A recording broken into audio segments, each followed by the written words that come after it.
CSGO is, in simple terms, easy to pick up, but hard to master. That being said, there are bound to be tips that people neglect to talk about. My name is Taco, filling in for Brayden because he was caught licking toads and is now sick. And welcome to Valve Guides. Easy to pick up and hard to master. Anybody can just pick up CSGO and get the idea of what's going on pretty quickly. However, I don't think anybody can pick it up and just be able to play it like a master within 10 minutes. And believe me, many try to do so and fail, and as a result, there are several tips that people just forget to talk about. So draft up that comment about why somebody who is not a global elite isn't worthy of dishing out beginner tips, and let's get right into this countdown. Coming in at number 1, learn to optimize your crosshair for yourself. Although it isn't mandatory to have a certain crosshair, and it's like 90% preference, it's good to have a crosshair that doesn't get in your way. 9 out of 10 times, I go to a friend's house or use a friend's computer, and their crosshair is almost unusable to me. Either the gap is too small and you can't see what you're looking at, or that gap is huge and you can't tell exactly where you're aiming. Also, see which color works best for you. Many people prefer green because it stands out from the background and makes it easy to see what's behind it.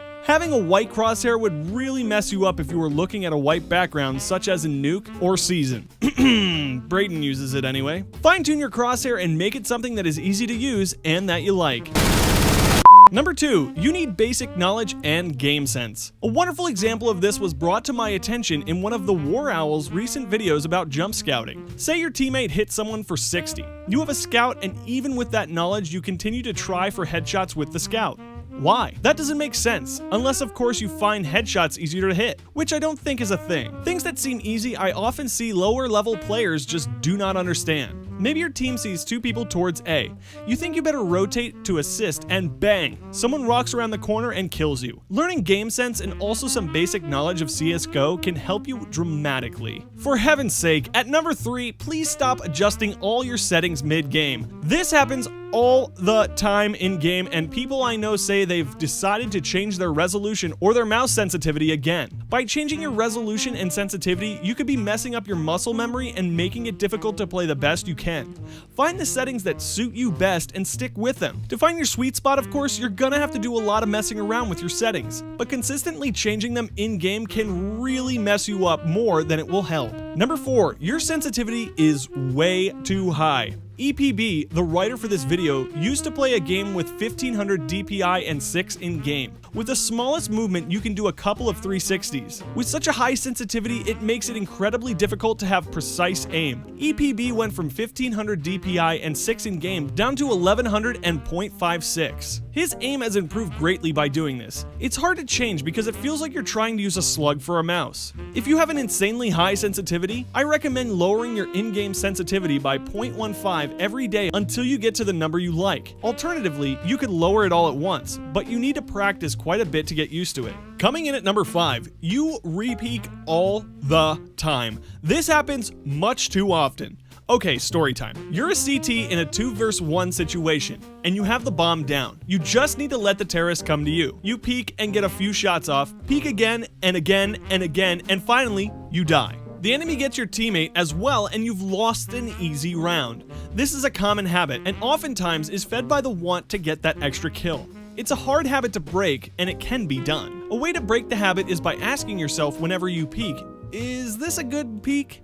And do I need to be doing this? If your answer is no to either or one of those, you probably shouldn't peek. Number 6, you are always solo queuing. I always hear people say, I top frag, but I can't rank up. Quite often they're not playing as well as they think they are, or they're not communicating with their team. I'll admit, sometimes you'll end up with a bad team, and in that case you can only play so well. But the best thing to do to avoid this is to queue with your friends or other serious players. If you can't find a player to queue with from a match, a good place to look is the subreddit r/recruitcs or csgoteamfinder.com. Links in the description. These let you set a rank and a region limit and find players looking to queue up. Sneaking in at number 7, you don't know any preset nades. There are many tips and tricks with grenades, but they almost always only talk about common nade spots. A good example is a pop flash. They're timed just right to flash the enemy as soon as they're visible. 9 times out of 10, the enemy will have time to look away and won't be blind. There are tons of YouTube tutorials for good pop flashes. Take time to learn them for the maps you play most, and try to use them when the situation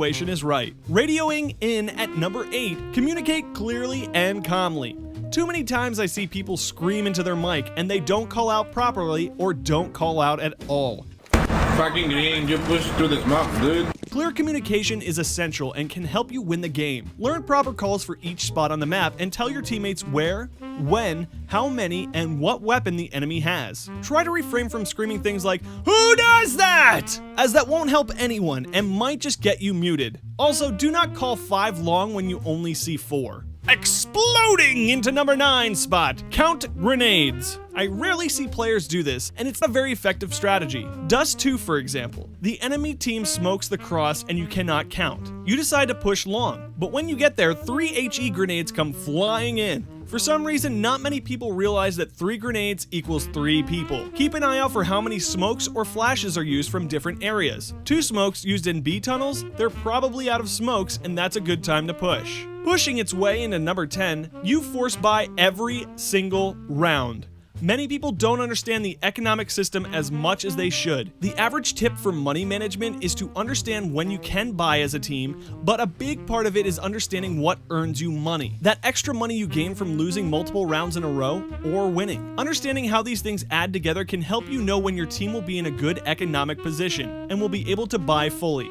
Also, understanding the first round buys is a necessary task. Well guys, that just about does it. Which one of these tips helped you out the most? Let us know in the comments down below. Thank you guys so much for watching. If you enjoyed, drop a like. If this video wasn't up to your standards, a dislike works too. Subscribe if you want to see more videos like this. And until next time, my name is Taco, and I will see you in the next one. Especially if Braden keeps licking frogs and toads. I'm not really sure which he, chooses to lick.